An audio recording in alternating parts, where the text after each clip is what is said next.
Muy buenos días, tengan estimadas alumnas y alumnos. Los saludo con el gusto de siempre, la doctora María Catalina, y en esta ocasión es un placer poder llevar a cabo la disertación de nuestra tercer cápsula informativa de la materia Derecho Agrario. Y por tanto, en esta ocasión abordaremos el tema de los regímenes de propiedad. Para hablar de los regímenes de propiedad, desde la facultad que tiene el Estado para poder transmitir el dominio tanto de las tierras y de las aguas, que es propiedad originaria de la nación, para poder constituir la propiedad derivada de una de las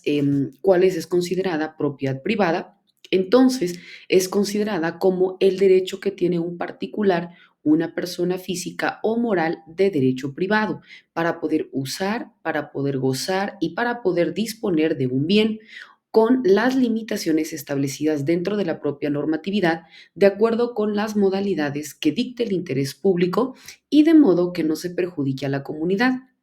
En ese sentido, además de esta definición teórica sobre la propiedad, es importante tomar en consideración todo aquello que se regula tanto dentro de la ley agraria como también del Código Civil Federal. ¿Por qué hablamos del Código Civil Federal? Porque dentro de la propia ley agraria, dentro de su artículo segundo, establece que en lo que no esté previsto dentro de esta normativa, se aplicará de manera supletoria la legislación civil federal. Por tanto, muchas de estas disposiciones se aplican tanto a la propiedad ejidal y comunal.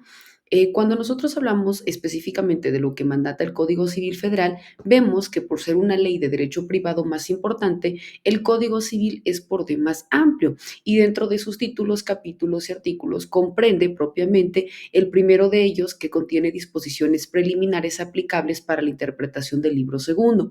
Vemos que en el libro segundo regula la clasificación de los bienes de acuerdo con su naturaleza y también a quienes lo van a poseer. Y dentro del tercero regula la posesión de los bienes. El cuarto propiamente la propiedad y el quinto hace referencia al usufructo, al uso y a la habitación de la propiedad. El sexto a las servidumbres que pueden imponer la propiedad y al séptimo la prescripción como forma de obtener o también de perder la propiedad.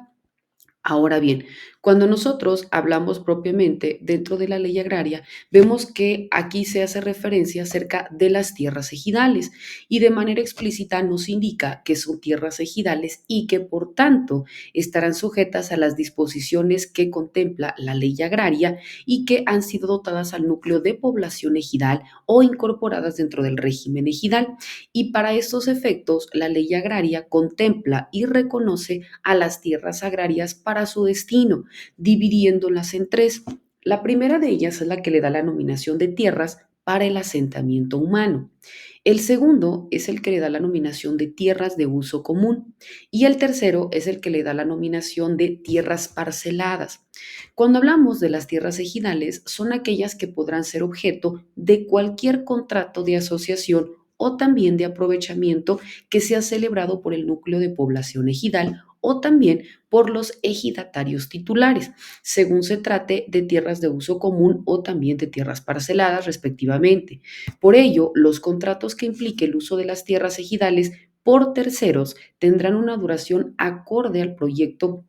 productivo correspondiente, que va a ser no mayor a 30 años prorrogables. Cuando hablamos del núcleo de población ejidal, por resolución de la Asamblea y los ejidatarios en lo individual podrán otorgar en garantía el usufructo, es decir, el uso, goce y disfrute de las tierras de uso común y de las tierras parceladas respectivamente. Esta garantía solo podrá ser otorgada a favor de las instituciones de crédito o también de aquellas personas con las que se tenga relaciones de asociación o también relaciones comerciales. En caso de que por alguna circunstancia exista algún incumplimiento de la obligación garantizada, el acreedor por resolución del Tribunal Agrario podrá hacer efectiva la garantía de las tierras hasta por el plazo pactado, en donde el vencimiento volverá al usufructo al núcleo de población ejidal o al ejidatario según sea el caso. Es importante también ver que esta garantía deberá constituirse ante fedatario público e inscribirse ante el Registro Agrario Nacional para que tenga los efectos y consecuencias legales, ¿verdad? Dentro de este mismo giro, Se indica que ningún ejidatario podrá ser titular de derechos parcelarios sobre una extensión mayor que la equivalente al 5% de las tierras ejidales, ni de más superficie que la equivalente a la pequeña propiedad. Para los efectos del cómputo, las tierras ejidales y las de dominio que se consideren como de dominio pleno serán acumulables. Al respecto, también la Secretaría de la Reforma Agraria, previa audiencia, otorgará al ejidatario de que se trate la enajenación de los excedentes dentro de un plazo de un año, contado a partir de la notificación correspondiente. Si una vez realizado esto el ejidatario no hubiera enajenado en el plazo indicado, entonces la Secretaría fraccionará en su caso los excedentes y enajenará los derechos correspondientes al menor postor entre los miembros del núcleo de población, respetando en todo caso los derechos de preferencia que se señalan propiamente dentro del artículo 80 de la ley agraria. Es importante también que nosotros identifiquemos que cuando hacemos mención de estas formas de validación dentro de la propiedad agraria, se indica que quien hubiere poseído tierras ejidales en concepto de titular de derechos de ejidatario, que no sean las destinadas al asentamiento humano, ni tampoco se traten de bosques o de selvas de manera pacífica, continua y pública, durante un periodo de 5 años si la posesión se realiza de buena fe, o se considerará de 10 años si fuera de mala fe adquirida sobre las tierras de los mismos derechos de cualquier ejidatario sobre su parcela. El poseedor podrá acudir ante el tribunal agrario para que, previa audiencia entre los interesados del comisario ejidal y de los colindantes, en la vía de jurisdicción voluntaria o mediante el desahogo de juicio correspondiente, emita la resolución sobre la adquisición de los derechos sobre la parcela o de las tierras de que se trate, según lo comunicará previamente el Registro Nacional Agrario, para que esto pueda surtir de manera inmediata el certificado correspondiente. Es importante también señalar que la demanda presentada por cualquier interesado ante el Tribunal Agrario o la denuncia ante el Ministerio Público por despojo interrumpirá el plazo a que se refiere propiamente lo que hemos comentado dentro del artículo 48 de la Ley Agraria.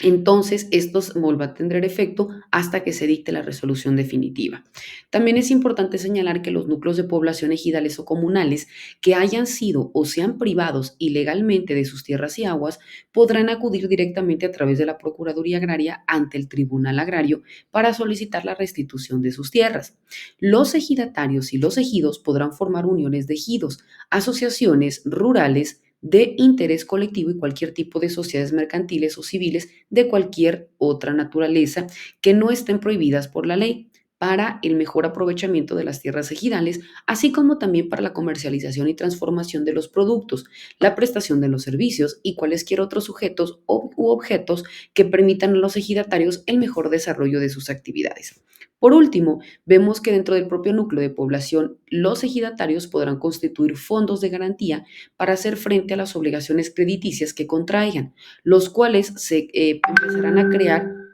y organizarán de conformidad con los lineamientos que dicte el Ejecutivo Federal por conducto de la Secretaría de Hacienda y Crédito Público. Vemos pues, apreciables alumnas y alumnos, que tan importante es que conozcamos los regímenes de propiedad y cómo se clasifican estos, así como también cuándo poder accesar a estos derechos y cuándo existe un excedente y que por tanto también se tiene que otorgar a los demás miembros de la población ejidal. Estos y otros temas son los que vamos a continuar disertando en nuestras subsecuentes cápsulas informativas, así como también de manera muy específica en nuestras sesiones virtuales, quedando como siempre a sus apreciables órdenes ante cualquier duda o comentario y les deseo el mayor de los éxitos. Hasta luego.